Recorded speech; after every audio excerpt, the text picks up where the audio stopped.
Oui, mais comme pour les vidéos YouTube, quand tu les regardes, ça a l'air facile, mais quand tu t'y mets toi-même, tu affrontes la réalité et tu déchantes. Oui, Bertrand. Aussi, après, imagine-toi, on va dire, je suis dans la posture où j'ai fait des vidéos. Il faut prendre plusieurs choses en compte quand tu regardes une vidéo à quelqu'un. Déjà, si c'est une personne qui a bien plus d'expérience que toi.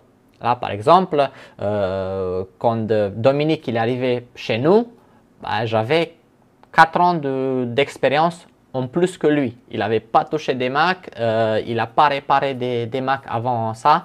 Les iPhones, il ne les répare toujours pas ni aujourd'hui parce qu'on le garde sur la partie Mac. Mais même s'il me regardait faire toute la journée, pas sur une vidéo de 10 minutes ou 5 minutes, il ne va pas pouvoir le faire, même si je l'explique pendant 12 heures. Pourquoi? Parce que déjà, il n'a pas l'expérience et comment toucher. C'est comme tout, il te faut un temps d'apprentissage pratique. Donc, par exemple, si je fais une vidéo, quel est mon intérêt quand je fais une vidéo? L'intérêt, c'est que ce soit au sujet, que ce soit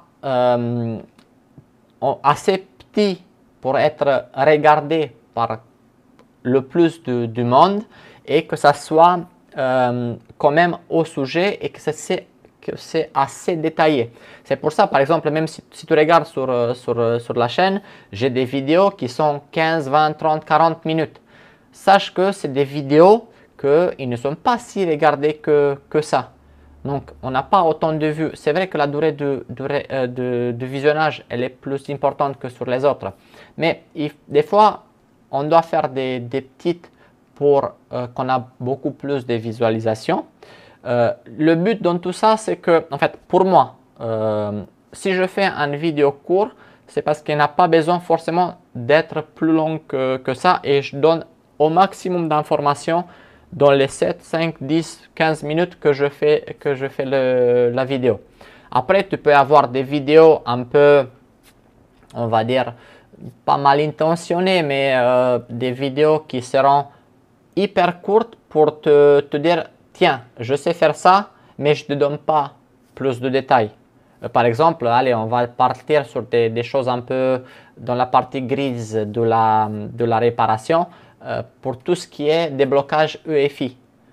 Je ne vais pas faire une vidéo qui t'explique pas à pas comment débloquer un EFI. Pourquoi? Parce que je ne veux pas qu'il y a certaines personnes sachent le faire. Pourquoi? Parce que certaines personnes, ils n'ont pas, on va dire, de morale. Ils vont essayer de le faire pour tout. À savoir que moi, j'essaie de m'assurer à chaque fois quand je fais un déblocage EFI que cet ordinateur appartienne à la personne qui me demande le déblocage. Certains, ils ne vont pas chercher à comprendre. Ils vont mettre grand sur leur site ou sur leur page ou dans leur magasin. On débloque le EFI.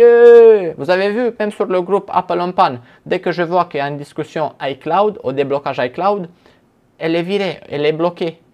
Il y a eu même récemment, il y a quelqu'un qui s'est fait une page de déblocage iCloud. Il voulait rentrer sur le groupe. Je ne l'ai pas accepté. Pourquoi? C'est pas parce que ça peut être utile pour le groupe, mais dans la plupart de tout ça, ce sera pour les gens qui ne sont pas honnêtes. On est bien d'accord sur ça. Je sais qu'il y a certains réparateurs qui vont acheter des lots et il y aura des comptes iCloud ou des Macs qui sont bloqués EFI. Ça, malheureusement, on peut pas aller, on va dire, au juste milieu. Voilà, pour couper un peu la parenthèse.